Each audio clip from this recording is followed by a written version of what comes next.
Praise God. Praise God. Tayo magsabi, Amen? Ating palakpakan na ating Panginoon sa oras na ito. Purihin ang Diyos at ang Kanyang dakilang pangalan.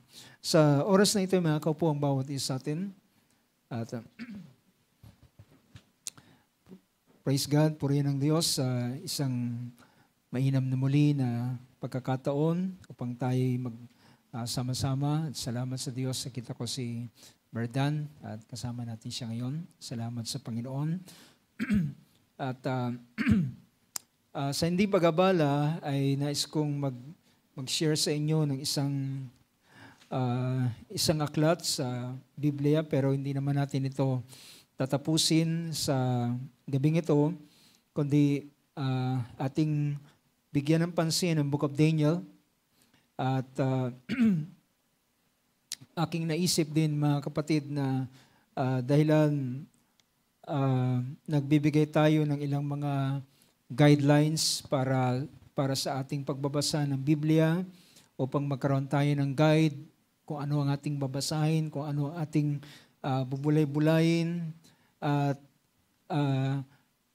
una, ang mga bagay na ito is sword. Unang dating ng mga salita ng Diyos ay information sa bawat isa sa atin.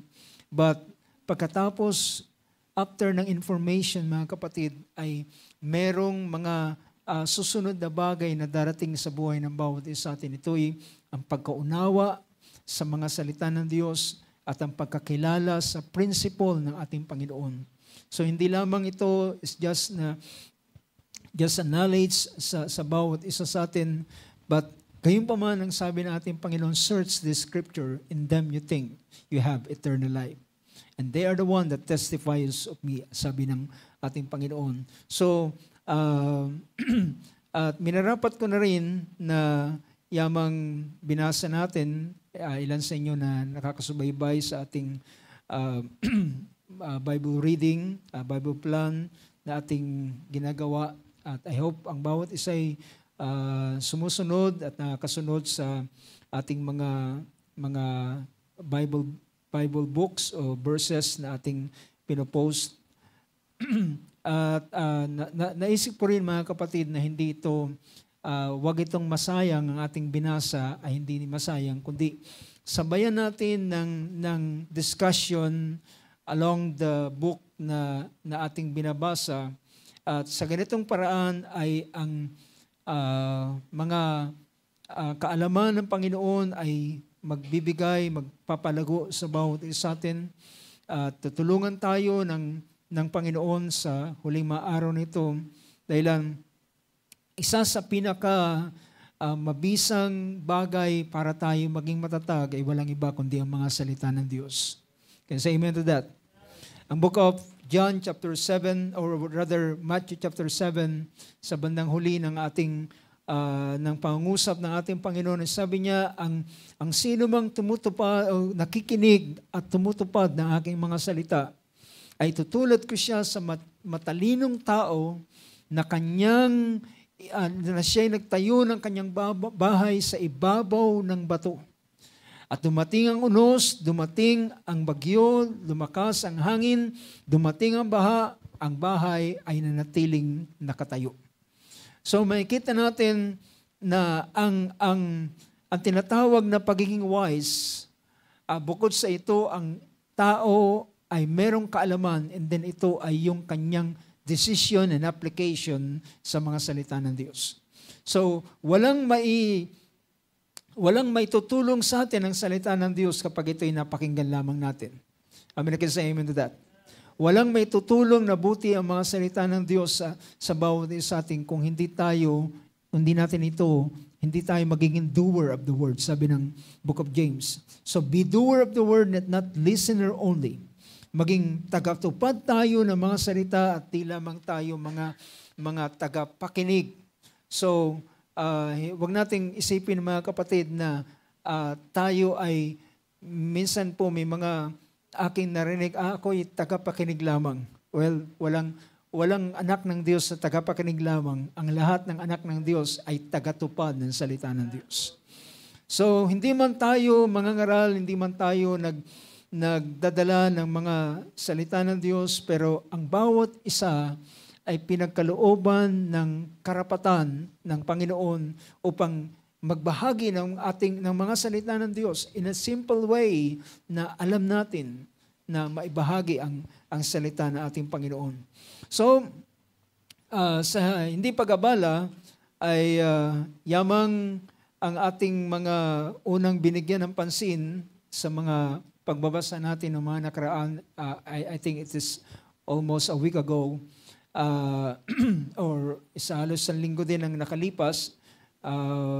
Binasa natin yung from chapter 1 ng Book of Daniel hanggang chapter 12. Pero ngayon ay sasabayan natin ng ilang discussion kasama ng ilang mga cross-reference sa banal na kasulatan at upang maintindihan natin ang mga pangyayari. You know, malaking bagay kapag ikaw ay nagbabasa lamang ng Biblia na hindi mo alam yung context ng iyong binabasa. Kapag nagbabasa ka lamang, kapag binuklat mo yung ang pahina ng Biblia at yung tiningnan ng isang aklat, and then nagbabasa ka pero hindi mo alam yung pinakakabuuan ng bagay na ito. So, makakatulong kapag alam mo yung aklat na ito, alam mo yung kailan ito nangyayari, kailan ito naisulat, sino sumulat nito at ano ang kondisyon ng panahon ng isinulat ito para sa bayan ng Diyos. So kapag nagkaroon tayo ng ganitong bagay pagkakilala, then it seems magiging interesting ang ating pagbabasa dahil naintindihan natin ang mga bagay na ating binabasa. So sa aklat ng Daniel chapter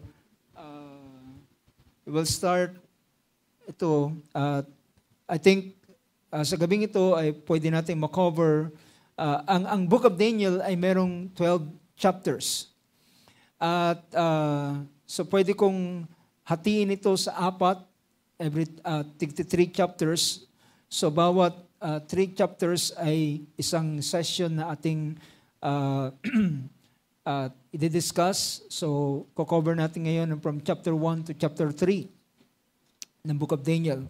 So, hindi lamang tayo magbabasa, kundi ang ating isa sa bagay na bibigyan ng pansin ay ang historical background din naman ng Book of Daniel. Kailan ba ito naisulat at ano ang ang bagay na ito, ang mga nilalaman.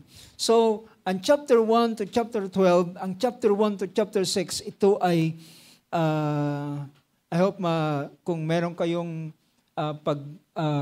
you can jot it down para ma-recall ninyo ang ilang mga bagay.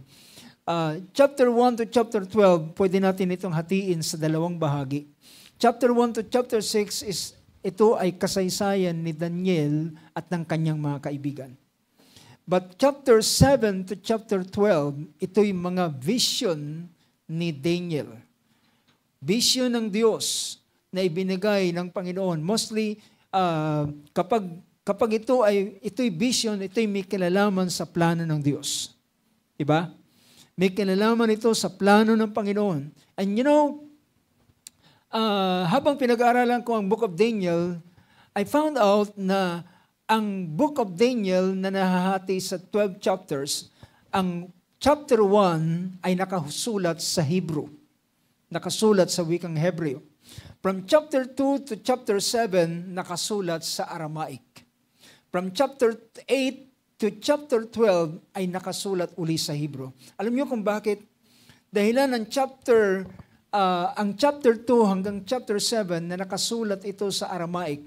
Ang Aramaic sa panahong yun ang tinatawag na diplomatic language na ginagamit ng panahong yun. Pag sinabing diplomatic language ay kagaya sa ating panahon, ang pinaka-diplomatic language na ginagamit sa ating Panginoon ay English, di ba? Kahit saan ka makarating ay English ang pero sa panahong yun, dahilan sa panahong yun ay ang Babylon ang siyang pinaka-prominenteng imperyo sa panahong yun, nakaharian na siyang sumasakop sa pamamagitan ni Nebuchadnezzar, ay yung chapter 2 chapter 2 ng Daniel hanggang chapter 7, ay ito ay dito nakatala. Dito natin mababasa from chapter 2 to chapter 7, ang mga himala na ginawa ng Diyos.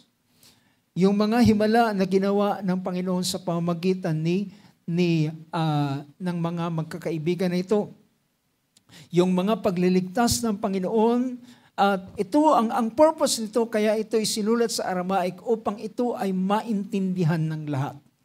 Yung dakilang gawa ng Panginoon, yung himala na kanyang ginawa, yung mga kababalaghan na kanyang ginawa sa pamamagitan ng mga witnesses na dinala ng Panginoon sa lugar ng Babylonia upang sa pamamagitan nila ang Panginoon ay gumawa at makita at makilala ang Panginoon sa pamamagitan ng mga witnesses na ito na ni si Daniel, ang kanyang mga kaibigan.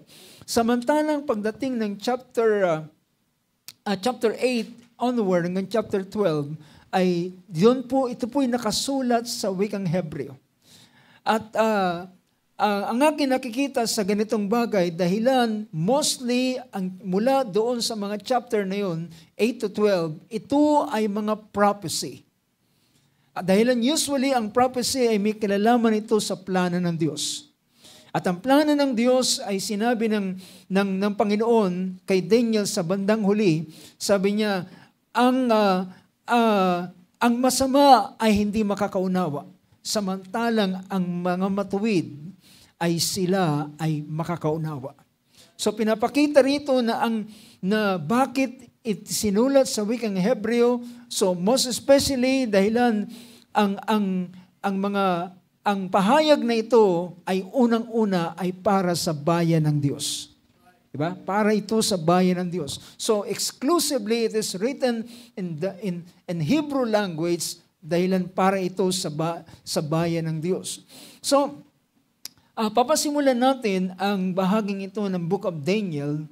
At alam niyo ba na ang karanasan ng bayan ng Israel dito sa Book of Daniel ito ay na-prophecy na 100 years, century before it happened.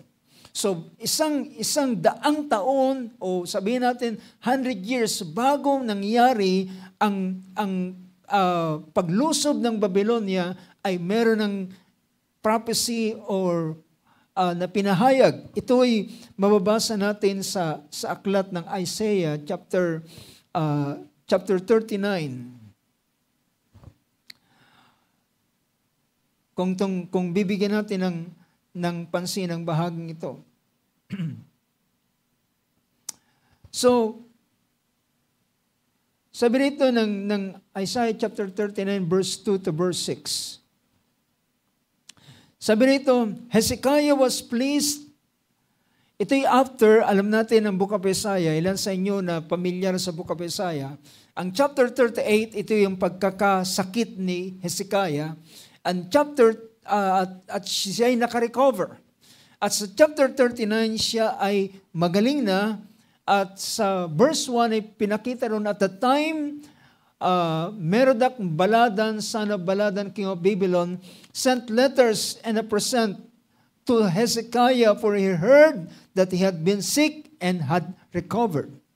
So yun yung bagay na pinakita. Then Hezekiah was pleased.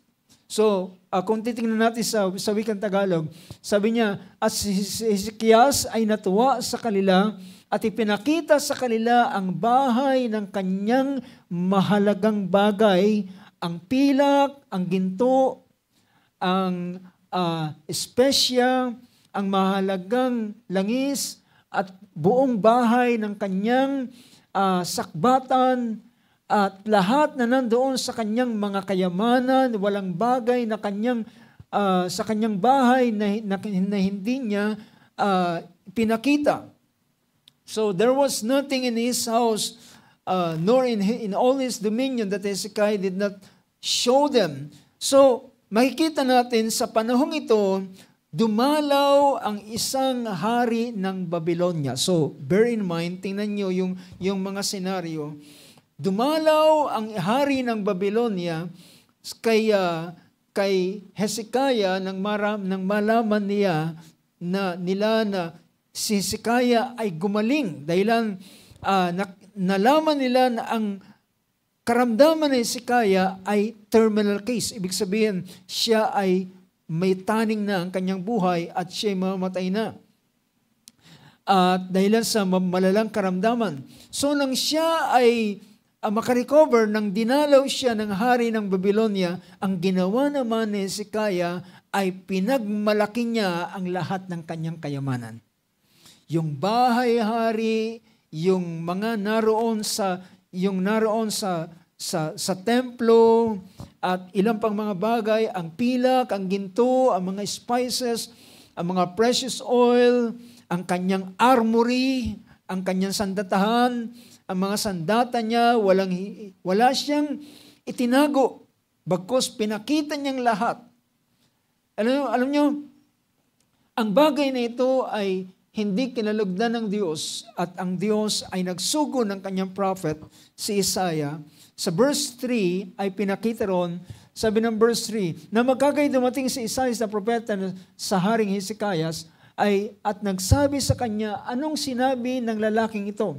At saan ang galing at nagsiparito sila sa iyo? At sinabi ni Hezekiah, sila'y nagsiparito sa akin mula sa malayong lupain sa Babylonia. The next verse, nang magkagay sinabi niya, anong kanilang nakita sa iyong bahay? At sumagot si Hezekiah, lahat ng nanga sa aking bahay ay kanyang nakita, walang anumang bagay sa aking mga kayamanan na hindi ko ipinakita sa kanila.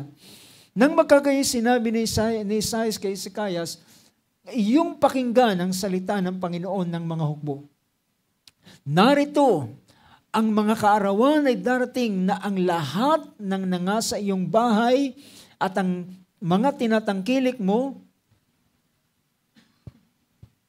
ng iyong mga magulang hanggang sa kaarawang ito, dadalhin sa Babylonia, walang may iwan, sabi ng Panginoon. Next verse. At sa iyong mga anak na magmumula sa iyo, na ipapanganak sa iyo, ay kanilang dadalhin at sila'y magiging mga bating sa bahay ng hari sa Babylonia. Nang magkagay sinabi ni Hezekiah kay Isaiah, mabuti ang salita ng Panginoon na iyong salita, kanyang sinabi, bukod dito sapagkat ang magkakaroon ng kapayapaan at katotohanan sa aking mga karawan. So, para kay Hezekiah ay nagpasalamat siya kasi hindi mangyayari sa panahon niya. Hindi mangyayari sa kanyang panahon, kundi ito'y mangyayari sa mga susunod na henerasyon. So, pero yung nakitang kayamanan ay naglagay ito parang isang yung mga taong minsan nagtitik-tik at tinitingnan, yung pala ay later on magiging magnanakaw sila.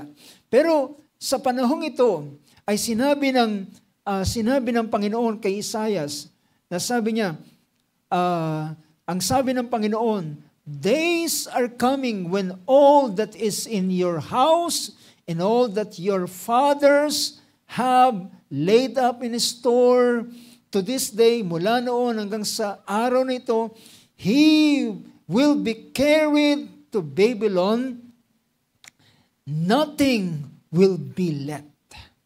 Walang matitira kahit isa, sabi ng Panginoon.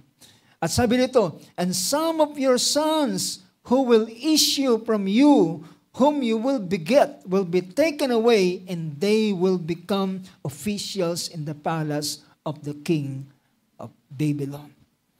Alam niyo ba yung sinabi niya na some of your sons who will issue from you? Ang mga anak na yan ay kasama diyan si Daniel at ang mga magkakaibigan.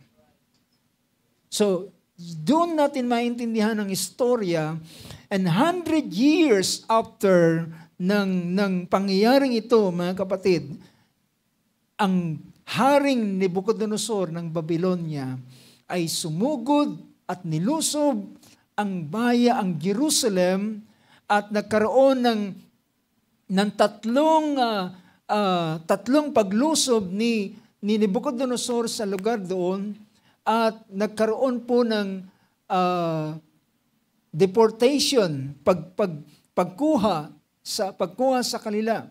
So, kung titingnan natin yung ilang mga pangyayari ay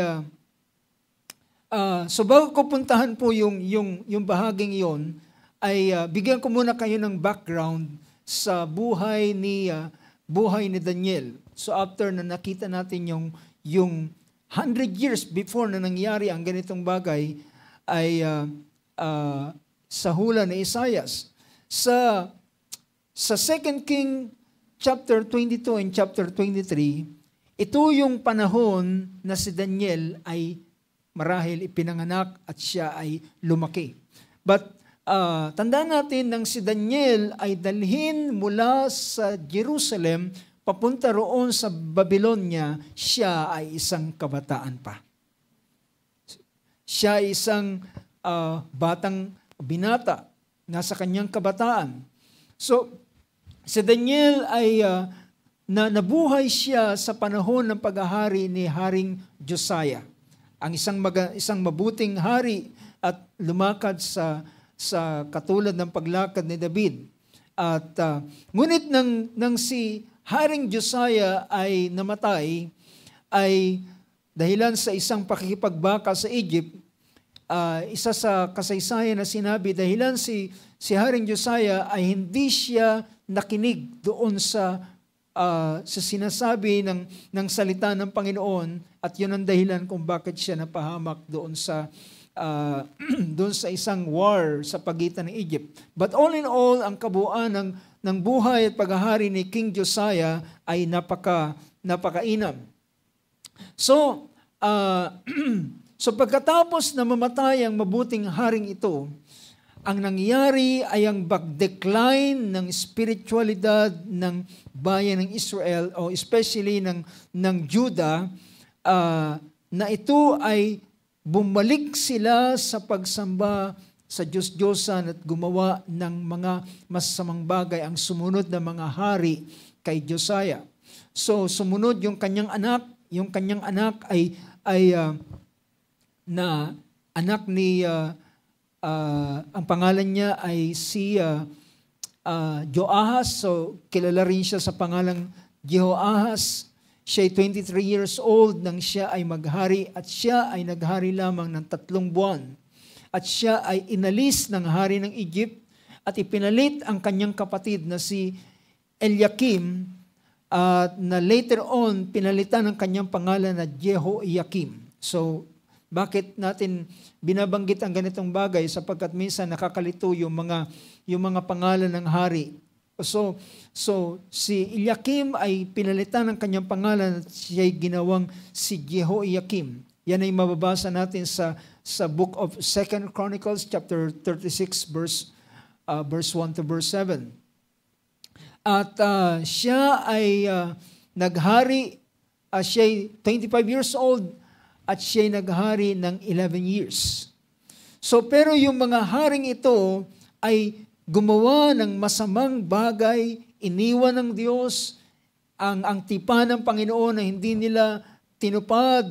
Sila ay sumamba sa ibang mga Diyos, at yun ang dahilan kung bakit pagdating sa panahon ng isa sa naghari na si Jehoiakim. So Jehoiakim at Jehoiakim. Si Jehoiakim siya ay walong taon lamang na naghari, walong taong gulang nang siya naghari, at siya naghari lamang ng 3 buwan, at doon na naganap ang pagsakop ng Babylonia. So, kung babalikan natin ang 2 King chapter 24, tingnan natin ang 2 King 24, just give you a background para maintindihan natin ang book of Daniel. So, 2 King chapter 24 verse 10 to verse 16. So yung dito sa verse na ito ay makikita natin, sabi nito, At the time, the servants of the Nebuchadnezzar, king of Babylon, went up to Jerusalem, and the city came under siege. So, sinakop niya ang siyudad ng Jerusalem, and Nebuchadnezzar, the king of Babylon, came to the city while his servants were besieging it. So habang kanilang sinasakop, pumunta siya mismo sa siyudad. At sabi rito, Jehoiakim, the king of Judah, went out to the king of Babylon, he and his mother and his servants and his captains and his officials. So the king of Babylon took him captive in the 8th year of his reign. So kung itutuloy natin ang pagpapahayag dito sa verse na ito, sabi niya, tingnan natin sa Tagalog, at dinala niya mula roon ang lahat ng kayamanan ng bahay ng Panginoon at ang mga kayamanan ng bahay ng hari at pinagputol-putol ang lahat ng kasangkapang ginto na ginawa ng Haring Solomon sa templo ng Panginoon gaya ng sinabi ng Panginoon. So 100 years later ay natupad ang ganitong bagay at naganap ang bagay na yun. So, merong dahilan kung bakit ibinigay ng Panginoon ang Israel, ang Judah especially, sa kamay ng Babylonia dahilan iniwanan nila ang Panginoon. At sabi rito, yung verse, at kanyang dinala, yan na ba yung sumunod na verse? At dinala nila mula roon, next verse, 14. At kanyang dinala ang buong Jerusalem at lahat na prinsipe. Dito sa mga prinsipeng ito, dito belong sila Daniel. At ang lahat na makapangyarihang lalaki, may tapang, mga mananandata, sa makatwid bagay, 10,000 bihag, at ang lahat ng manggagawa, at ang mga mangbabakal, walang nalabi liban sa mga pinakadukha sa bayan ng lupain. So dito nag-start ang kasaysayan ni Daniel. Dinala ang mga prinsipe, dinala ng bihag. So nagkaroon ng 3 deportation sa unang bahagi. Sa unang yung tinatawag na first deportation ay kasama dito si Daniel. Sa second, dahilan mababasa hindi ko na-include hindi ko na-include yung verse na yun, pero merong verse na nagpapakita dito ito sa doon pa rin sa second Chronicles kung di magkamali. At doon ay sabi rito, sa unang deportation ay naroon si Daniel at ang kanyang mga kaibigan. Sa pangalawang deportation ay kasama naman doon si Ezekiel. Sa third deportation na naganap ay doon na sinunog, sinira, winasak ang city of Jerusalem, even the Solomon's Temple. Doon winasak ang lahat ng mga kasangkapan. Sinunog ang syudad, sinira ang templo. Yun yung sinabi ng Panginoon sa hula kay Isaias na sabi niya, hindi sila magtitira ng kahit anumang bagay sa lugar nito. So, makikita natin na sa pagbabasa natin ng mga accounts sa Biblia, dito natin makikita yung prophecy, yung kaganapan na eksaktong-eksakto kung ano yung sinabi ng Panginoon sa kanyang mga salita. Walang nagkukulang kahit anuman, kundi itong lahat ay nagkakaroon ng kaganapan. So kung bibigyan ko kayo ng parang overview si Jeremiah ang propeta ng panahong iyon sa panahon ng Haring Josiah.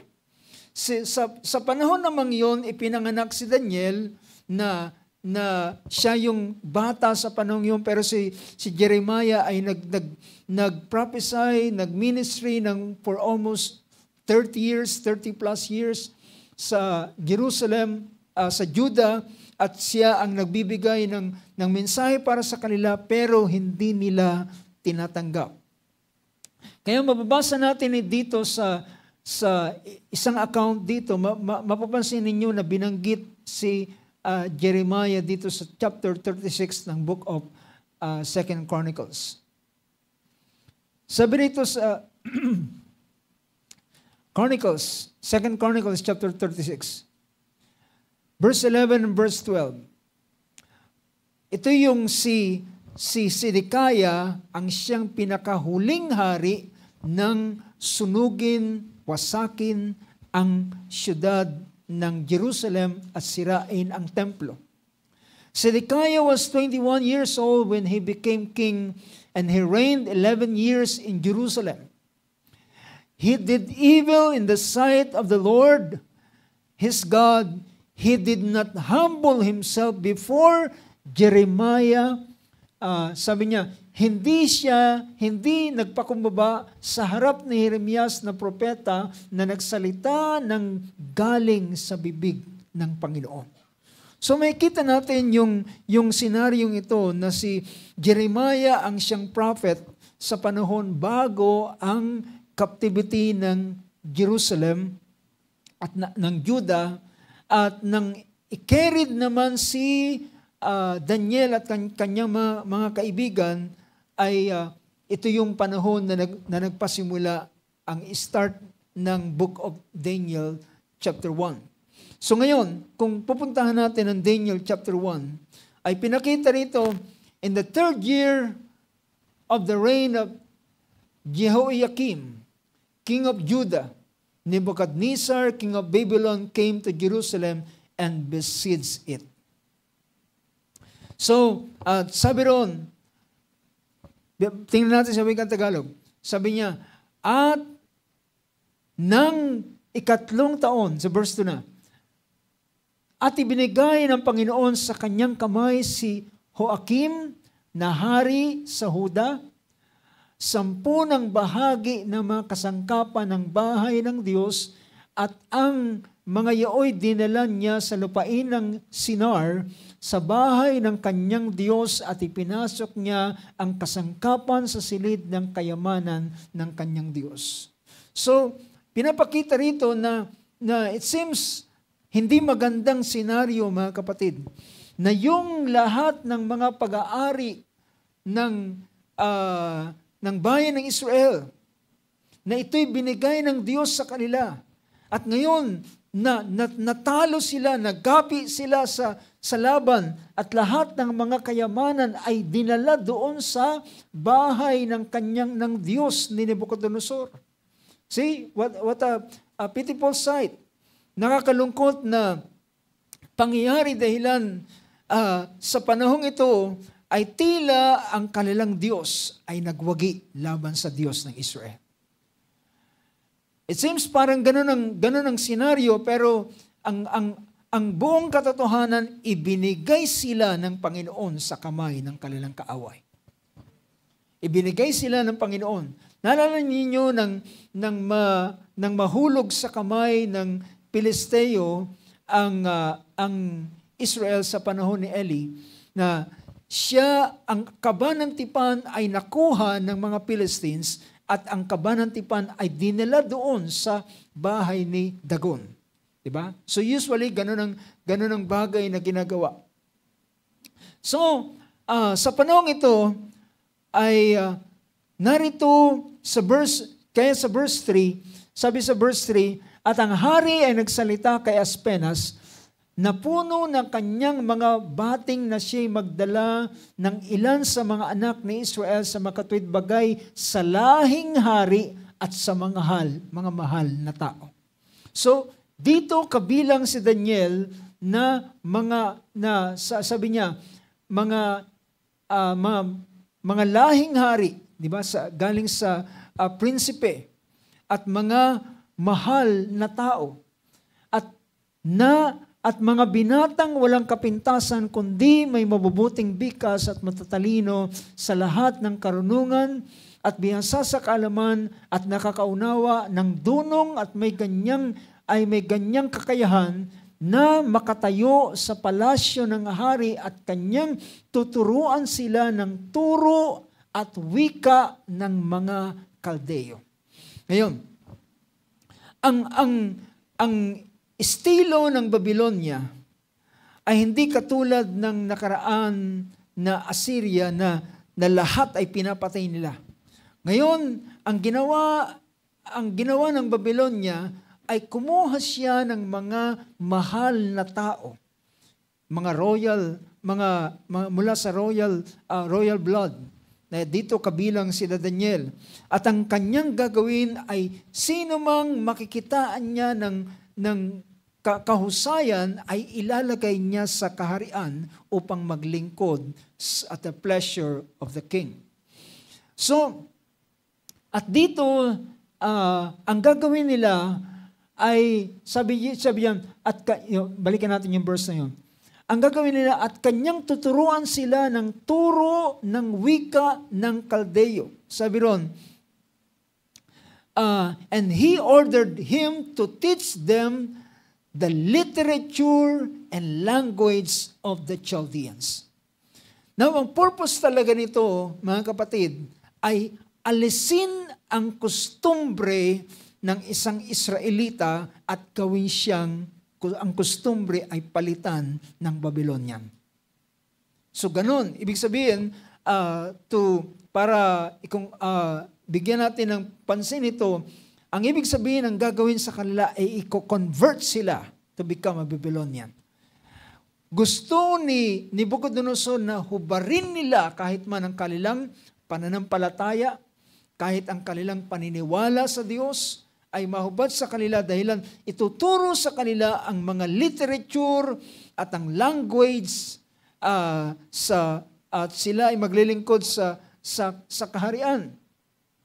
Ngunit mga kapatid, sa panahong ito ay merong mga magkakaibigan dito. So tingnan natin at ituloy ang sa verse 5 ay pinakita ron. Ang hari, verse 5, at pinagtakda ng hari sila ng bahagi sa araw-araw sa araw sa pagkain ng hari at sa alak na kanyang iniinom at kakadiliin ng 3 taon upang sa wakas niya mga katayo sila sa harap ng hari. So, sa loob ng 3 taon, i-educate sila. So, gusto ng hari na i-extract lahat sa kanila ang pagiging Israel nila, yung paglilingkod nila, yung lahat ng kostumbre nila, ay dahilan nandun na sila sa Babylonia, ay i-convert sila at ang kanilang kikilalanin na ay ang lugar, dito sa lugar ng Babylonia. Ngunit, at sabi nito, at sila ay binigyan pa ng, sabi ng wikang Ingles, the king appointed for them a daily ration from the king's choice food. Imagine, ang ihahain sa kanila ay king's choice food. So, hindi ito basta pagkain, ito'y pili at pinaka mataas na kalidad na klase ng pagkain from which and from the wine which he drank, kung anong kinakain ng hari at kung anong alak na iniinom ng hari, and appointed that they should be educated 3 years, at the end of which they were to enter the king's personal service. Verse 6, sabi rito, sabi niya sa verse 6, nasa mga ito nga, sa mga anak ni Juda, si Daniel, si Ananias, si Misael, at si Azarias. So ito yung mga prinsipe, mga nasa maharlikang lahi, si Daniel at ang kanyang mga kaibigan. Alam niyo mga kapatid, kilala natin yung 3 magkakaibigan ito na Shadrach, Meshach, and Abednego. But alam niyo ba na ang pangalang Shadrach, Meshach at Abednego ay pinalitan pangalan, ipinalit na pangalan sa kanila at ang pangalang yon ay pangalang Babylonian. It is a Babylonian name. So kung sino yung magkakaanak, huwag kayong magpapangalan ng ganong pangalan. Dahil it is a Babylonian name. Although ang nakita natin sa kanila is the character. Pero ang tunay na pangalan, alam niyo ba, ang kanilang pangalan ay kung titingnan natin ay merong mga mahalagang bagay na pinapakita sa pangalan ng tatlong ito. So, gusto kong tingnan ng isang bahagi. So, bukod sa sila ay gustong pakainin ng pagkain ng hari, gusto sila ay pinalitan ng pangalan. So, ibig sabihin talaga, gusto silang i-convert na maging Babylonian. Yun talaga ang pinaka main purpose. Si Daniel ay, ang ibig sabihin ng pangalang Daniel ay, God is my judge. Ang ibig sabihin ng Ananias, yung Ananias dyan, Hananias sa wikang Ingles, ang ibig sabihin ng Hananiah means the Lord shows grace. Yung Mishael means who is and what God is. Sabi niya, sino at ano ang Diyos? Who is and what God is. Azariah means the Lord helps. So yun yung kanilang mga pangalang yan.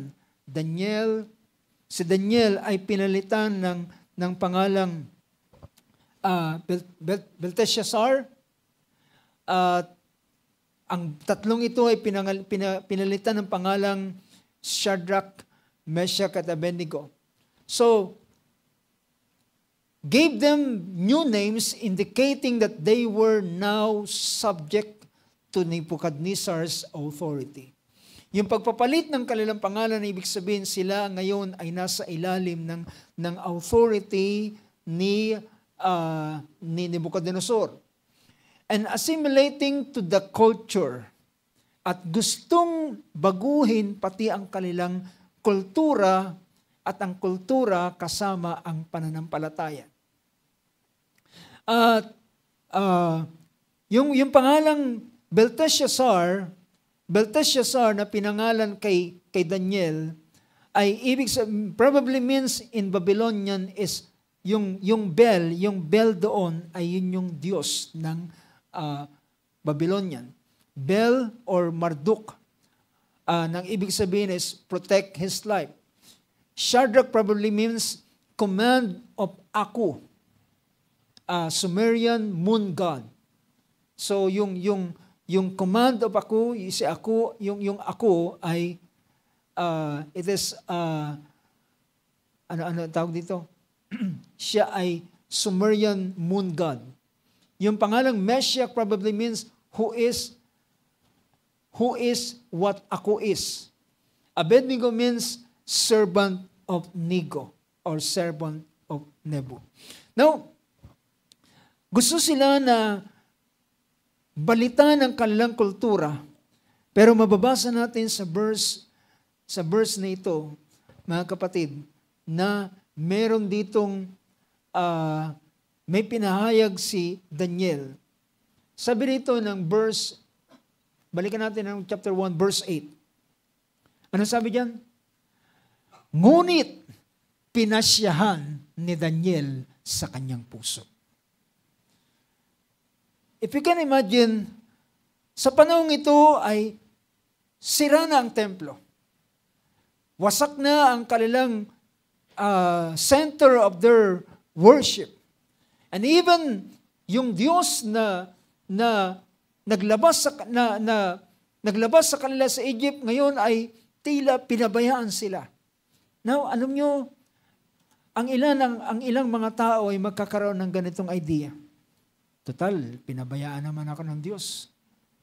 Well, Gagawin ko na rin yung aking gustong gawin. But not with Daniel.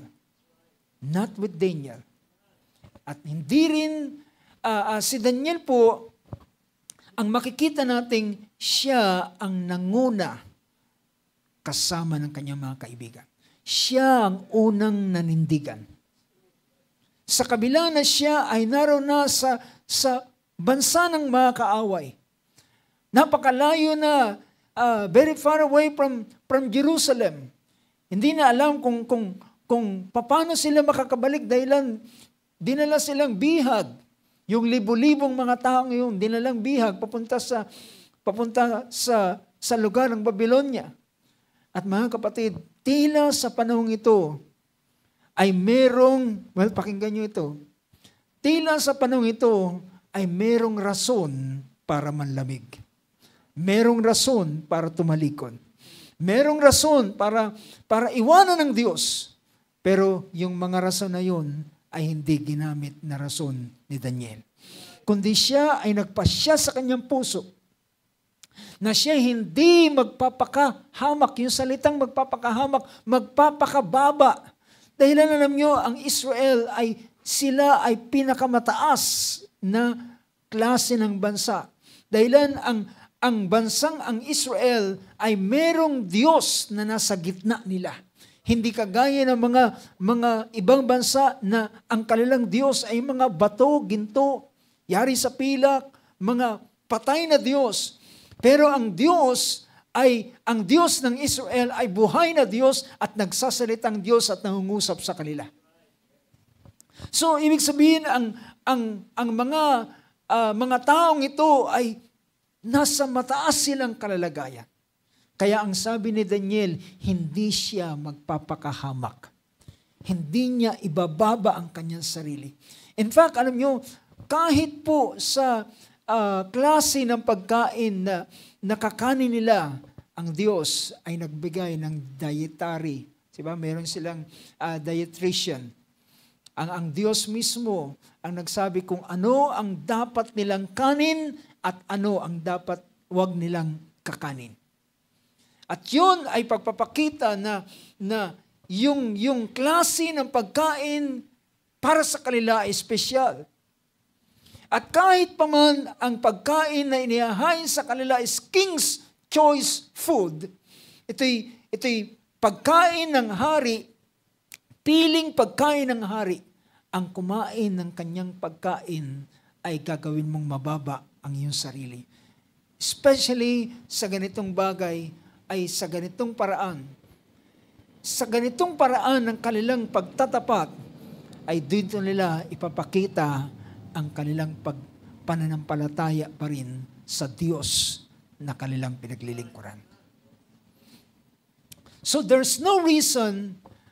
So, although sabi nga kanina, there's enough reason.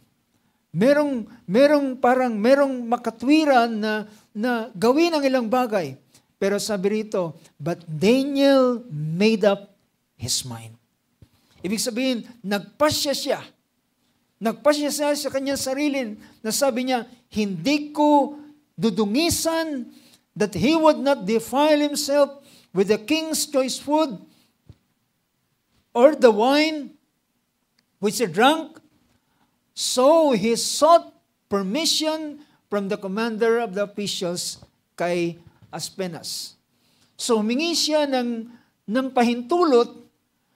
Hindi siya humingi ng pahintulot na pwede ba ako makakain ng pagkain ng hari. Humingi siya ng pahintulot na wag na siyang bigyan ng pagkain ng hari. Dahilan mga kapatid, hindi bago naranasan ni Daniel ang mga dakilang bagay na gawa ng Panginoon, nagpasimula muna siyang magtapat sa maliit na bagay. You get my point, brothers and sisters?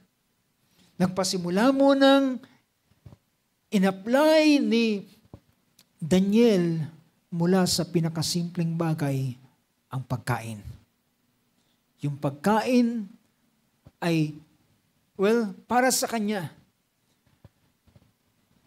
Para sa kanya, kung ang kanyang kababayan ay gumawa na ng ganitong bagay, tumalikod na sa Diyos, siya ay magpapatuloy pa rin sa kanyang pananampalataya sa kanyang Diyos. So that's the reason, binigyan natin ito ng title na si Daniel ay humarap siya sa kanyang sa mga kaaway at siya'y nanatili pa rin sa kanyang, kumbaga, si Daniel ay naging tapat sa kabila na siya'y nasa harapan ng mga kaaway. So kung ating itutuloy ang bagay nito, si Daniel ang siyang nanguna sa puntong ito upang kanyang pangunahan. Hindi siya katulad nung si Pedro ay nanghina. Sabi niya, isda na lang tayo. At sabi ng mga kapwa-apostol, sige, sasama kami sa iyo. So ganun ang nangyayari kapag ang isang puso ay nasa kahinaan at panglulupaypay. Pero dito si Daniel ay nagsabi niya, he made up his mind. Nagpasya siya sa kanyang kaisipan, sa kanyang puso. Nagpasya siya so ibig sabihin, bago pa hainan sila ng ganitong bagay, si Daniel ay meron ng pasya sa kanyang puso. Itong maganda, mga kapatid, at ang Diyos na nakakaalam ng puso, mga kapatid, ang siyang sumisiyasat sa bawat isa. Daniel made up his mind that he would not defile himself. So, humingi siya ng pahintulot sa hari, or rather dun sa punong commander nila, na sabi niya, wag mo na kaming bigyan ng pagkain ng hari, wag mo na kaming bigyan ng alak, wag mo na kaming bigyan ng mga choice food ng hari. Sabi nung katiwala, sabi niya, kapag hindi ko gagawin yan, kapag kayo ay nanghina, kapag kayo namayat, kapag kayo nagkasakit, ay pupugutan ako ng ulo at lalagay niyo ko sa alanganin. At sabi naman ni Daniel, subukan nyo kami ng 10 araw. Bigyan nyo kami ng gulay at ng tubig, at yun lamang ang aming kakanin. Then sa loob ng 10 araw, ikumpara ninyo ang aming aura doon sa aura ng mga kumakain ng pagkain ng hari. Then ito ay kanyang challenge, mga kapatid, dahilan alam niya ang Diyos ang nagbibigay ng kalakasan at kalusugan. Hindi ito dahilan sa pagkain. At after 10 days, so sabi rito, verse 12, sa verse 12, sabi niya, ipanumanig ko sa iyo, subukin mo ang iyong mga lingkod sa 10 araw, bigyan kami ng mga gulay na makakain at tubig na mainom. Then, sabi ng sumunod, nang kumagkakaimasdan mo ang aming mga mukha sa harap mo at ang mukha ng mga binata na nagsisikain ng pagkain ng hari. At ayon sa iyong makikita ay gawin mo sa iyong mga lingkod. And after 10 days, sabi ng nakinig, pinakinggan siya.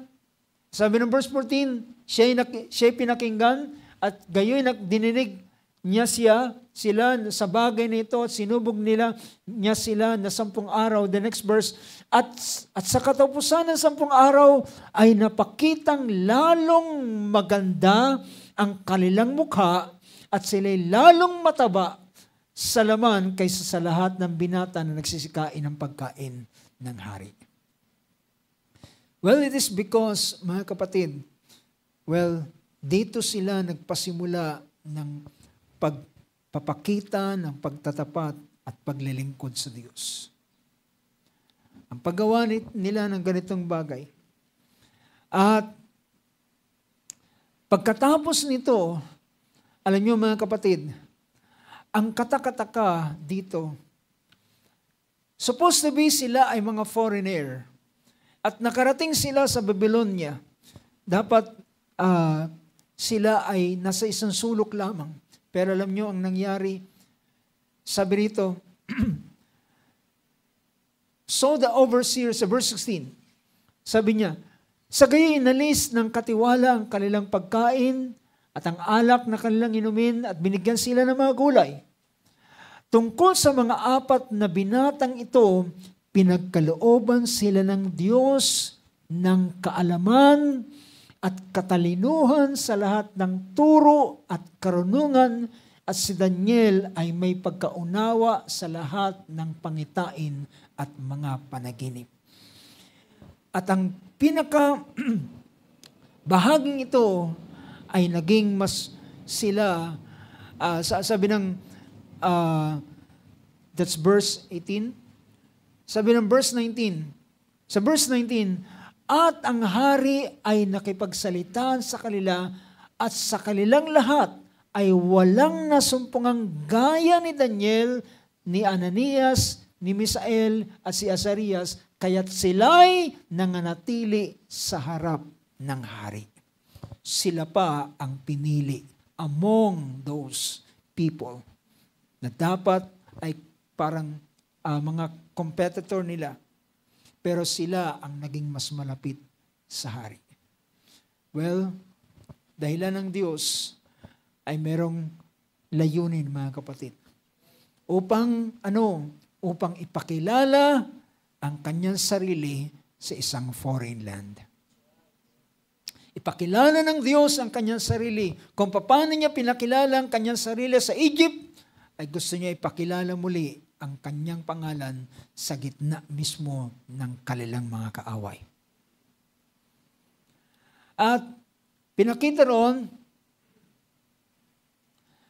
so binasa natin verse 19 and verse 20, sabi ng sila ay naging, sabi nito, so they entered the king's personal service. Naging malapit ngayon sila sa hari at ang hari ay nalulugod sa kanila.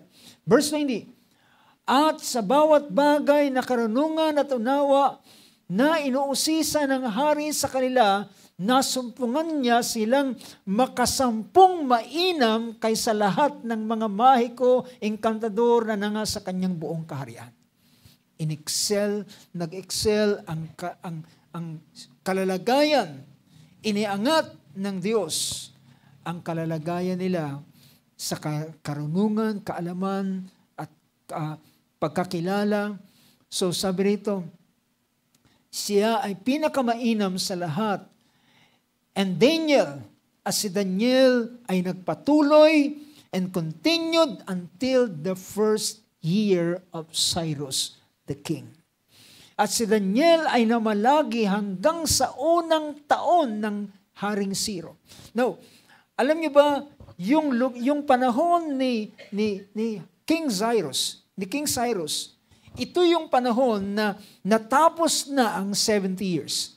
Ibig sabihin, sa panahon ng hari na si Cyrus, ay si Daniel ay nasa mahigit kumulang 80 anyos na sa panahon ito. Dahilan 70 years ang kanilang ginugol sa lugar ng Babylonia. Pumasok siyang binata, lumabas siya na matanda na. Dahilan sinabi ng Diyos sa aklat ng Jeremiah, so ngayon ay sa ganitong bagay ay magkakaroon tayo ng pagkaunawa kapag ating binabasa yung Jeremiah chapter 29.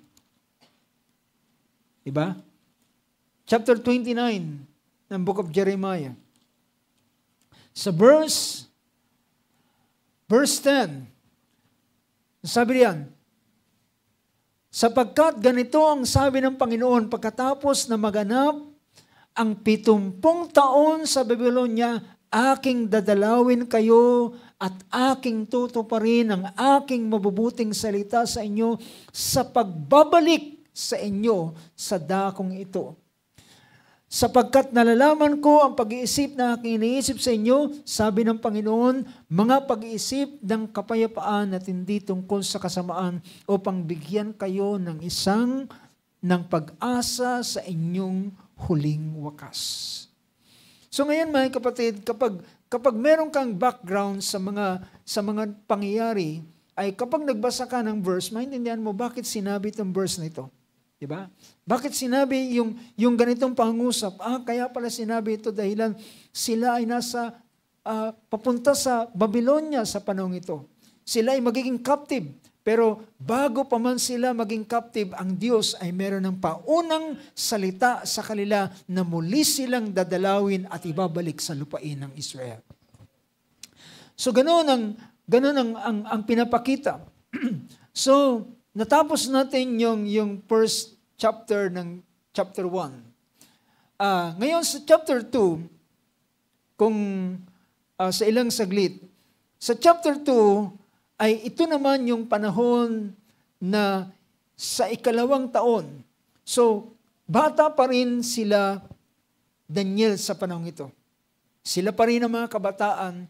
So, now in the second year, verse 1 ng chapter 2, sa ikalawang taon ng paghahari ni Nebuchadnezzar, siya ay nagkaroon ng panaginip. So, nabasa na natin ang bagay na ito. At sa panaginip na ito, ito ay kinagulo o kinabahala ng hari. Naligalig siya, na-anxiety siya doon sa panaginip na kanyang napanaginipan. At ang problema, yung panaginip na kanyang napanaginipan ay nakalimutan niya. So, ang kanyang ginawa, siya'y tumawag ng mga magician. Yung magician po rito ay hindi po ito yung mga gumagawa ng magic, kundi usually ito yung mga sabihin natin mga marurunong at may alam sila sa mga bagay ng mga astrology. At sabi nito, call in the magicians, the conjurers, the sorcerers, and Chaldees. Tinawag niya ang lahat ng mga marunong mahuhusay, mga magician doon sa lugar ng Chaldees. So, kagaya rin naman, naalala nyo sa panahon ni Pharaoh, ay meron siyang mga magician. Mga gumagawa ng kababalagan. Sabi niya, pinatawag sila, sabi niya, paliwanag niyo ang aking panaginip. Sabi niya, sige, mahal na hari, sabihin mo ang panaginip at ipapaliwanag namin. Sabi niya, nakalimutan ko ang aking panaginip. Gusto ko, saysayin niyo ang aking panaginip at ipahayag niyo ang interpretation nito. Sabi niya, mahirap yan, mahal na hari. Hindi, walang sino man pwedeng makagawa ng ganyang bagay. Sabi niya, sabihin mo sa amin yung panaginip at sabihin namin, sabi niya, inuubos niyo ang aking oras. At naglabas siya ng kautusan, kung hindi ninyo may papahayag ang aking panaginip. At sabi niya, dahilan, maaring kapag sinabi ko ang panaginip, ay magkunwari lang sila na magbibigay ng interpretation. Pero sabi niya, kapag hindi nyo nasabi ang panaginip at hindi nyo naipahayag sa akin, lahat kayo ay mamamatay. Nagbiba siya ng utos sa panahon yon ng lahat ng lahat ng mga magician, ay ibig sabihin sa galit ng hari, wala silang kwenta, wala silang saysay.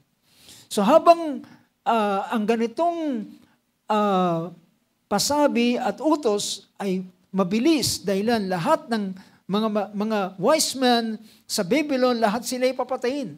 At sa panahon na kukunin na sila Daniel at ang mga kaibigan niya, ay bakit nagtanong siya, bakit anong nangyari? Sinabi nila yung pangyayari. At sabi rito sa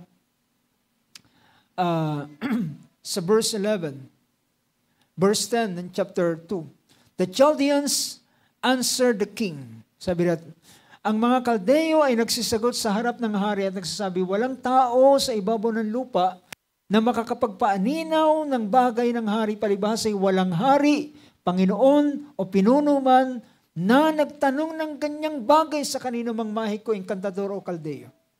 So, ibig sabihin, walang ganyang ginawa ang sino mang hari. Lahat ng hari na gustong magpa-interpret, sinasabi nila ang kanilang panaginip. Pero sabi dito, verse 11, gayunpaman, sabi niya, ang isang mahirap na bagay ay iniusisa ng hari at walang isang makapagpapaaninaw sa harapan ng hari, liban ang mga Diyos na ang tahanan ay hindi kasama ng tao.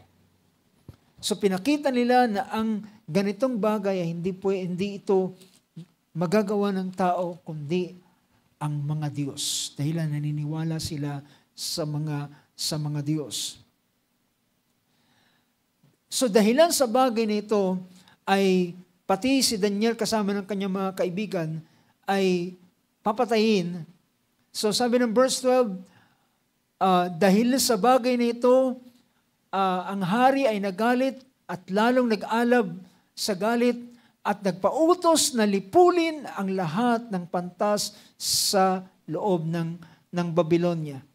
At habang sila ay pupuntahan si Daniel upang patayin na rin naman, ang utos sa verse 13 ay nagsabi, at sa gayon tinanyag ang pasya at ang mga pantas na tao ay papatayin, at hinanap nila si Daniel at kanyang mga kasama upang patayin.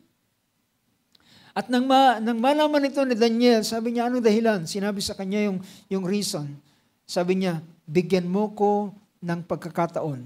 Sabi rito ng verse 15. And he said to Arioch, the king's commander, for what reason is the degree from the king is so urgent? Bakit napakabilis? Sabi niya, then Arioch informed Daniel about the matter. Verse 16, as si Daniel ay pumasok at tumiling sa hari na magtakdaan siya ng panahon, bigyan siya ng panahon. At kanyang ipapaaninaw sa hari ang kahulugan. So mga kapatid, it is an act of faith. Dahilan, walang sinabi ang Panginoon sa kanya. Walang sinabi ang Panginoon sa kanya na ibibigay ko sa iyo ang kapahayagan. Ibibigay ko sa iyo ang interpretation. Pero mga kapatid, alam nila, way back sa panahon ni Isaiah, ang paghamon ng Diyos, hinahamon ng Diyos ang mga Diyos-Diyosan, ipakita niyo sa akin, sino ang makakapagsabi ng hinaharap? That's the challenge of God. Dahilan ang tunay na Diyos ay kayang magpahayag ng bagay na mangyayari pa lang. So, dahilan ang mga Diyos-Diyosan ay walang kakayanan ng ganitong bagay. So, dahilan sa pananampalataya at pagkakilala niya, then, kilala niya ang Diyos ng Israel ay Diyos na nagpapahayag ng panaginip. Well, marahil naalala nila ang ginawa ng Diyos sa pamamagitan ng lalaking si Joseph. At sa ganitong paraan, lumapit si Daniel sa hari at sabi niya, bigyan niyo ko ng panahon. At sabi niya, at ibibigay ko ang interpretation sa hari. So, then verse 17, na magkakayi na paraon si Daniel. So, humingi siya ng panahon. At siya binigyan ng pagkakataon. So, kung siya ay binigyan ng panahon mula ng oras na siya lumabas doon sa harap ng hari, yung timer ay nagpapasimula ng uminog. Nakakuha niyo mga kapatid. Ang timer ay nag-start na. Ang hourglass, ang buhangin ay unti-unti nang bumubuhos at unti-unting nauubos. At bago dumating yung araw na kanyang tinagda, dapat ang interpretation ay maibigay niya. Otherwise, siya ay mamamatay 10 ng mga wise men. Pero ang kanilang ginawa, na makagay si Daniel, naparaon si Daniel sa kanyang bahay, at ipinaalam ang bagay kay Ananias, kay Misael, at kay Azarias, na kanyang mga kasama. Next verse. Upang sila'y magsipagnais ng kaawaan sa Diyos ng langit tungkol sa lihim na ito, upang si Daniel at ang kanyang mga kasama ay hindi mga matay na kasama ng ibang pantas na tao sa Babylonia. So nakataya ang kanilang mga liig kasama ng lahat ng mga wise men sa lugar ng Babylonia. Pero ang sabi rito, so that they might request compassion from the God of heaven. Yung mga magician, ang kanilang confession, walang sino mang tao maliban sa Diyos. Ang mga Diyos ang kayang magpahayag nito. So kung naniniwala sila na yung mga Diyos ay kayang magpahayag, well, mas naniniwala si Daniel na yung kanyang Diyos ay Diyos ng sangkalangitan ay magbibigay sa kanya ng unawa concerning this mystery. Dahilan ng hiwagang iyon ay isang panaginip. Hindi lamang panaginip, kundi isang panaginip na nakalimutan. Sa panahon ni Joseph, sinaysay ni Paraon ang panaginip at tanging si Joseph ang siyang nag-interpret ng panaginip na ito. At nang sila ay manalangin, well, I believe mga kapatid, malaki ang nagagawa ng prayer. Malaki ang nagagawa ng panalangin. Dahilan, kapag ikaw ay tumawag sa Diyos, ini-invoke mo ang Diyos. Ibig sabihin, isinasama mo ang Diyos. Hinihingi mo ang tulong ng Diyos para siya ang gumawa at kumilos. So, in-invoke nila ang tulong ng Panginoon from the God of heaven concerning this mystery so that Daniel and his friend would not be destroyed with the rest of the wise men of Babylon. At mga kapatid, tuloy-tuloy ang kanilang prayer. Ang dinadalangin nila, Lord, show us this mystery. Pakita mo sa amin ang hiwagang ito. At mga kapatid, at last, praise God, ang katugunan ay binigay ng Diyos. Verse 19. Verse 19 sabi riyan, nang magkagayoy, nahayag ang lihim kay Daniel sa isang pangitain sa gabi. Si Nabucodonosor na naginip, at habang natutulog si Daniel, nakapanaginip siya.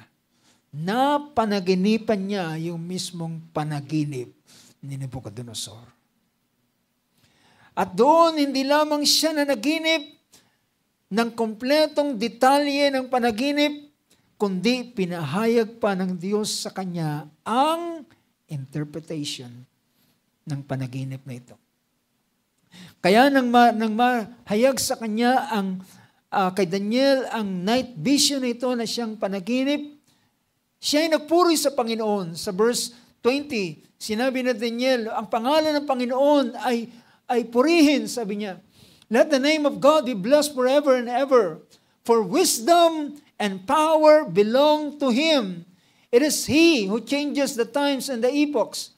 He removes kings and establishes kings. He gives wisdom to the wise and knowledge to men of understanding. Verse 21 sabi riyan, at kanyang binabago ang mga panahon at mga kapanahunan. So ibig sabihin, hindi lamang niya talaga na panaginipan ng panaginip, pinahayag sa kanya ang interpretation. Dahilan ang interpretation ay sinabi niya, ang Diyos ang bumabago ng panahon. Yun palang panaginip na yun ay may kinalaman sa pagbabago ng panahon.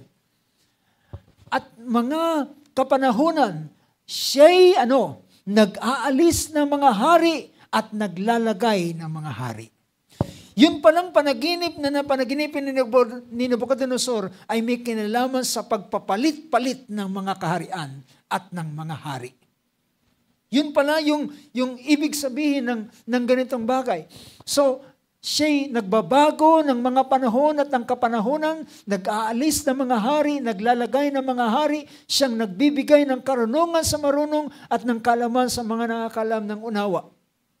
So, ganoon ang verse 22, siya'y naghahayag ng malalim at lihim na mga bagay, kanyang nalalaman kung ano ang nasa kadiliman at ang liwanag ay tumatahang kasama niya. At sabi rito, at Sabi niya, pinasasalamatan kita, pinupuri kita, o ikaw na Diyos. Sino ang hindi magpupuri dito, mga kapatid? Diba? Kailan ang tao nakakapagpuri ng lubusan kapag mayroong bagay na ginawa ang Panginoon sa kanya? Kapag siya ay niligtas ng Panginoon. Imagine, lahat sila nakataya ang kanilang leeg sa panahong ito. Kung ang oras ay bukas na, ano yung pressure na nararamdaman ni Daniel at ng kanyang mga kasamahan. Pero bago dumating ang panahong yun, ay ibinigay ng Panginoon ang revelation doon sa mystery. Sabi niya, to you, O God, my fathers, to you, O God of my fathers. Muli niyang ginunita ang Diyos ng kanyang mga magulang. Pabalik doon sa mga patriarka, kay Abraham, kay Isaac, kay Israel. To you, O God of my fathers, I give thanks and praise. For you have given me wisdom and power. Even you have made known to me what we requested of you.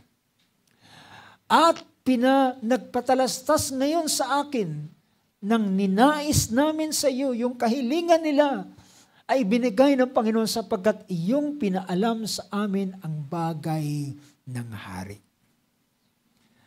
At pagkatapos nito, nagmamadali si Daniel pumunta kay Ariok. Sabi niya, dalhin mo ko sa hari. At ibibigay ko, sabi niya, huwag mong saktan ang mga wise men ng Babylon. Huwag niyo silang patayin. Dalhin mo ko sa hari, sabi ng verse 24.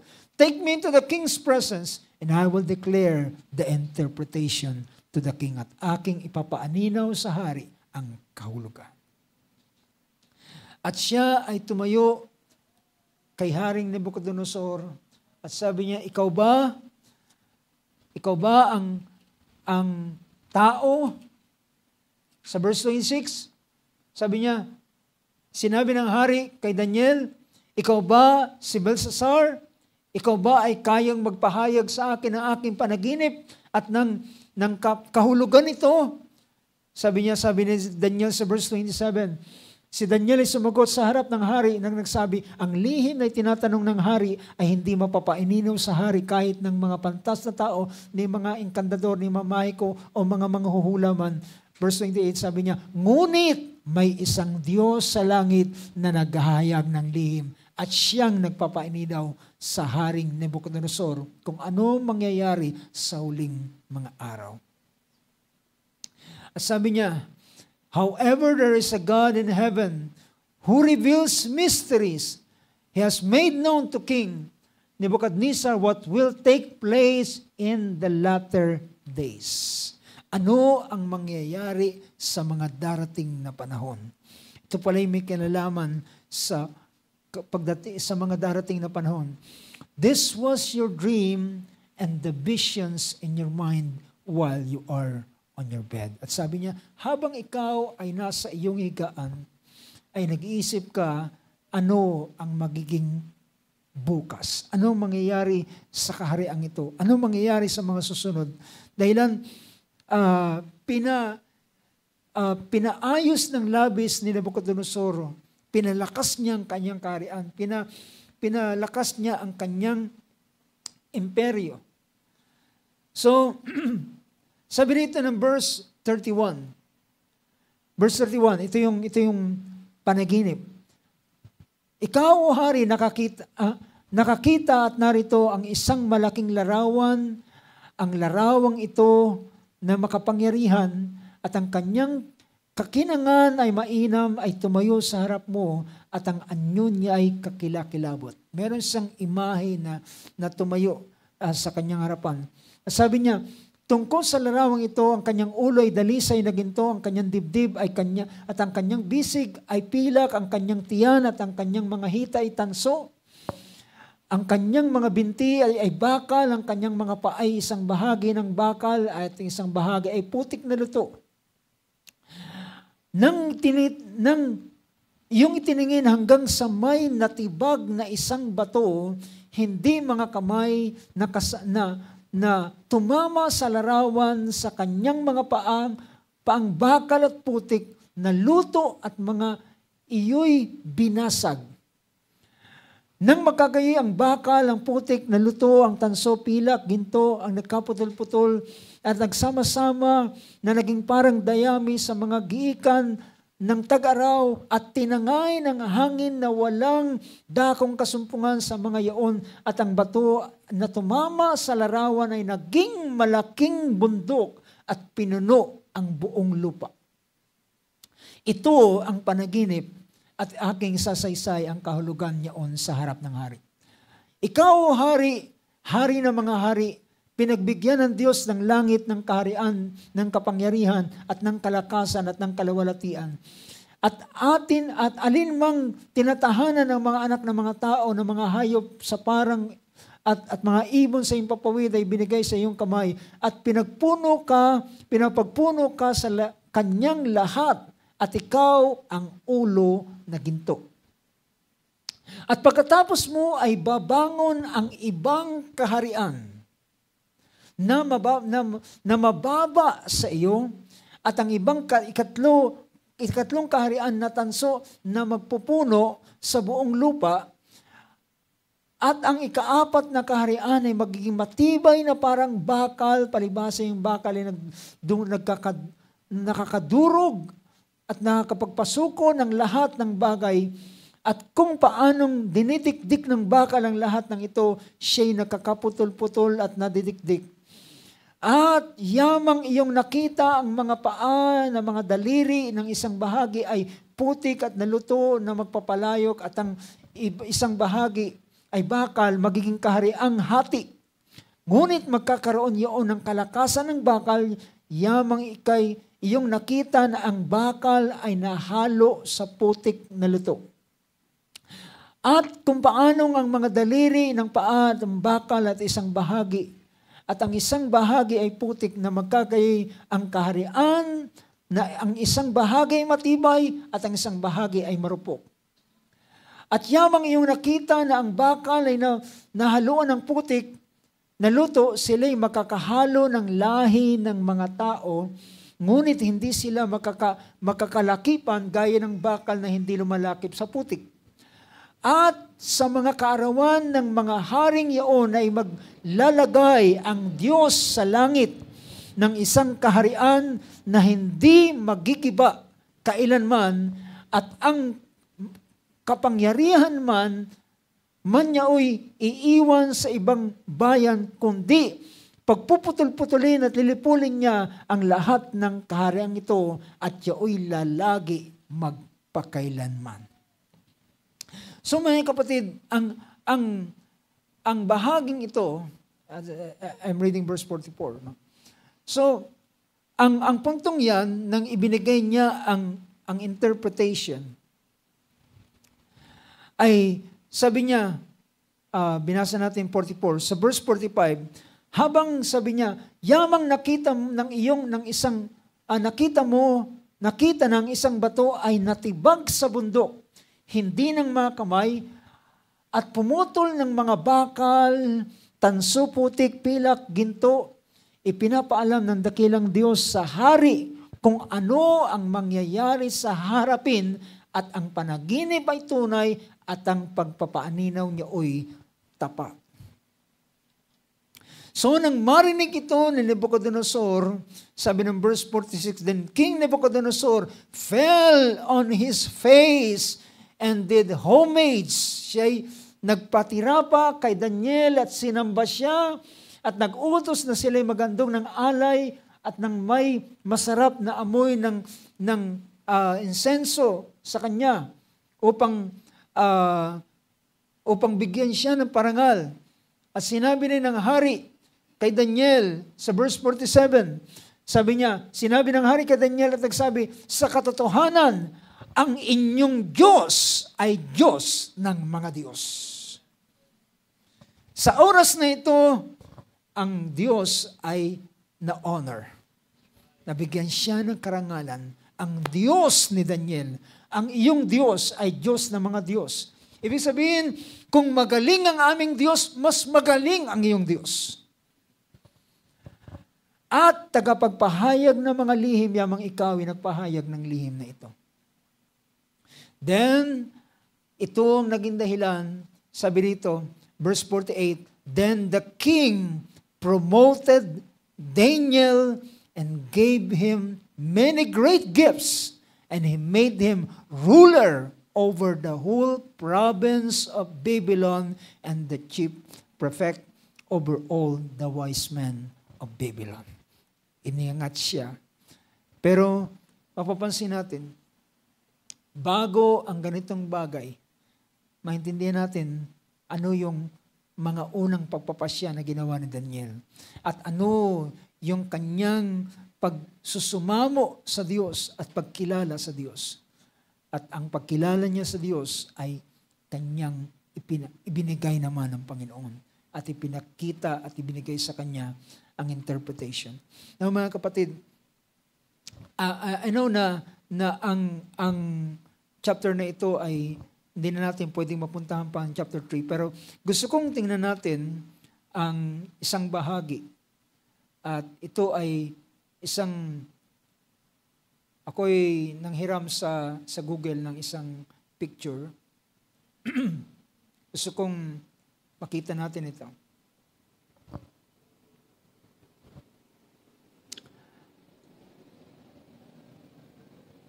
So, ito yung image, ito yung larawan na nakita ni Nebuchadnezzar. At ang larawang yan ay talagang makikita mo na hindi mo mahirap unawain. Pero nang ipinakita sa kanya yung interpretation, ito pala ay pagpapalit-palit ng kaharian. Ang unang kaharian na siyang kaharian sa panahon yon na sa kasalukuyan ay kay Nebuchadnezzar ay ang Babylonian. Yung tinatawag yan ng isa ibang panahon na Assyria, Babylonese monarchy. So siya yung head of gold na pinapakita rito. Na yan ay sa panahon na tinataya ng kasaysayan ng 671 to 538 BC. Ito'y si Nebuchadnezzar, so siya yung head of gold dito. So, pagkatapos niya, ay may susunod na mas inferior na mas mababang kaharian. So, alam natin yung ginto ang siyang pinakamataas na klase ng pag pinag-usapan ng metal o kayamanan. At ang sumunod sa kanya is silver. So, mas inferior daw yung kaharian na susunod sa kanya at ito ay ang Medo and Persia. So, ang head of gold ay si Nebuchadnezzar, yung chest, yung breast at yung arms ay silver, ay ito ang susunod na kaharian na sasakop sa Babylonia na papalit kay Nebuchadnezzar sa panahon yon. So, ang sumunod, yun ay sa panahon naman, ang maghahari sa panahon ito ay si Cyrus and Darius. Ayon sa kasaysayan, ito'y sa panahon ng 538 to 331 BC. So, at ang sumunod pagkatapos ng Medo and Persian Empire, ay ito namang yung belly and thigh. Yung belly and thigh of brass na tanso. Diba? Mula ginto, pilak, tanso. Ito naman ay sa panahon ng Greece o Grecian Empire. Grecian Macedonian Kingdom. At yung pinakahuli na tinatawag na iron ay legs of iron ay ang Roman Empire. Ang Roman Empire at sa bandang baba niyan ay merong pinakitang feet and toes, part of iron and part of clay. So ang pinapakita rito ay yung panaginip na ito ay may kinalaman sa mangyayari sa inaharap at pagpapalit-palit ng mga kaharian. At ibinigay ang interpretation at nakakita siya yung isang bahagi ron na sinabi, merong bato na tumama doon sa paa ng imaheng ito at nagkadurog-durog ang buong imahe at napulbos na kagaya ng dayami at pinadpad ng hangin sa panahon ng pag-ani. Ibig sabihin, sa panahon ng pagdating ng Panginoon na siyang magiging hari ng mga hari sa ibabaw ng sanlibutan, ang papalitan niya ang lahat ng human kingdom. Yung makataong kaharian ay kanyang papalitan at ang maghahari sa sanlibutan, sa mundong ito, sa sanlibutan ito ay ang ating Panginoong Jesucristo.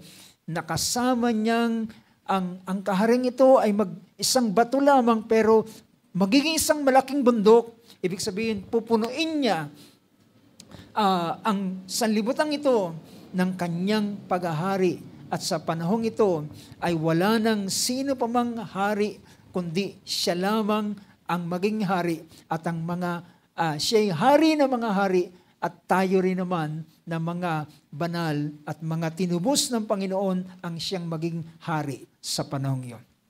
So this is the dream of Nebuchadnezzar at yung interpretation na pinakita, ito'y may kinalaman. Can you imagine ilang daang taon hanggang sa pagdating ng ating Panginoon ay pinakita na ang ganitong bagay. Pinakita na ang mga bagay na magaganap sa mga kapanahonan ito. So natapos tayo hanggang sa chapter 2 at itutuloy natin sa mga susunod na panahon. I hope ang mga bagay na ito ay hindi lamang ito is just an information. Meron tayong nakikitang gawa ng Panginoon.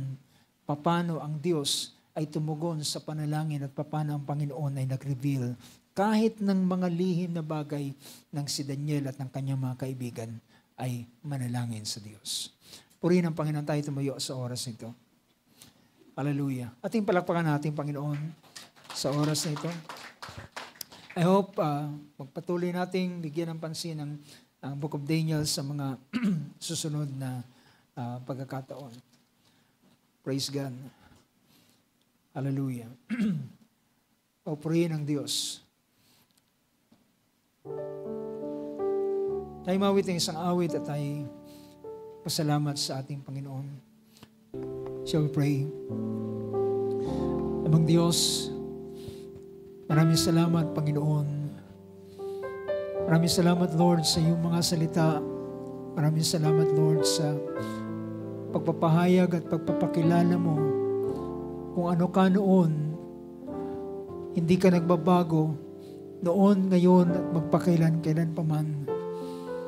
At kung gumawa ka sa mga panahong yon, sa mga lalaki, O Lord God, na tumayo para sa iyong pangalan, ikaw, Panginoon, ay kanilang nagpakita ng kanilang pagtatapat sa iyo at pagsunod sa iyong mga salita. At Panginoon, nang sila ay nasa bingit ng kalalagayan, nasa bingit ng kamatayan, at nang sila, O Diyos, ay tumawag sa iyo, Panginoon, tumugon ka sa kanilang mga pangailangan. Ang pinakamabigat na bagay na kanilang kahilingan, Lord, ay hindi kaya ng sino man, Panginoon. At Lord God, merong isang lingkod mo na tumayo upang dahilan kilala niya ang Diyos na kanyang pinaglilingkuran. Sa kabila na ang kanyang Diyos ay pinahintulutan siya na mapunta sa banyagang bansa, sa ibang lugar na hindi niya kilala.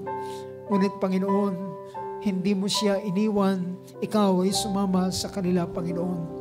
Hallelujah, dahilan hindi ka lamang nakulong sa Jerusalem, ikaw ay Diyos ng sangkalangitan. At nang siya'y tumawag sa iyo, Panginoon, Hallelujah. Lord God, Ikaw ang tumulong sa kanila sa panahon na sila ay narito sa ganitong kalalagayan. O Lord God, hallelujah. Ito rin naman ay kaya mong gawin, Panginoon, kung kami man ay darating sa isang panahon na nasa kami kagipitan at kami nasa pangailangan at kami, O Diyos, ay nakataya, Panginoon, kahit man ang aming buhay, at kung kami ay lalapit sa iyo, O Diyos, hindi ka magdadalawang kaisipan, ikaw ay tutugon sa iyong mga anak sapagkat ang panahon naming kinabubuhayan ay panahon ng iyong paglingap, Panginoon, panahon ng iyong favor, Lord, sa bawat isa sa amin. At sa oras na ito, Lord God, patuloy mong inspired, Panginoon, ang bawat puso ng iyong mga anak habang ang iyong mga salita ay binabasa, habang may mga lalaki, Lord, na tumatayo para sa iyong pangalan, tumatayo para sa iyong mga salita, ikaw ay handang tumayo rin naman para sa kanila, Panginoon. O Lord God, bless mo ang puso na aking mga kapatid, Lord, at bayaan mong, hallelujah, patuloy kami na ang aming pananampalataya ay pukawin, Panginoon, dahilan sa mga dakilang gawa. Ngunit Lord, naniniwala kami, hindi ka lamang Diyos ng kasaysayan, hindi ka lamang Diyos ng kwento, hindi ka lamang Diyos ng aklat, Panginoon, ikaw ay Diyos na buhay. At Lord God, dalangin namin, bumangon ka mula sa kasaysayan, Panginoon, at magpatunay ka ng iyong dakilang gawa. Hallelujah, sa uling mga araw nito, na makita ng aming dalawang mga mata, hindi lamang mabasa namin sa kasulatan ang iyong gawa, kundi makita ng dalawang mga matang ito na ikaw ay gagawa ng iyong dakilang gawa, Panginoon Diyos. Lord, hallelujah, tinatawagan namin ay ang Diyos ni Abraham, ni Isaac at Israel. Ang tinatawagan namin ay ang Diyos ni Daniel na nahayag sa lugar ng Babylonia. Panginoon, tinatawagan namin sa oras na ito ang Diyos na aming pinaglilingkuran na gumawa ka, Lord, sa buhay ng bawat isa sa amin na iyong mga anak. Mauwi sa iyo ang kapurihan, kalawalatian, karangalan, o dalhan mo kami ng mga karanasan, Panginoon, dalhan mo kami ng mga panibagong karanasan sa uling mga araw nito at upang maluwalhati ang iyong pangalan at matanyag ka, Panginoon, sa bawat dako na naroon ang iyong mga anak. O Lord God, sa pagtatapos namin ng maliit na gawain ito, ibinabalik namin sa iyo ang buong pasalamat, buong papuri, buong pagdakila sa iyo, at ang buong karangalan ay sa pangalan lamang ng aming Panginoong Hesus na umaasa kami, hallelujah, ang iyong pag-iingat sa bawat isa sa aming pag-iwaiwalay. Itong aming dalangin sa ngalan ng iyong anak, ang aming minamahal, ang aming Panginoong Hesus. Amen and amen. Praise God, praise God. So say amen. Palakpakan natin Panginoon sa oras ito. Purihin ng Diyos at habang ating naawit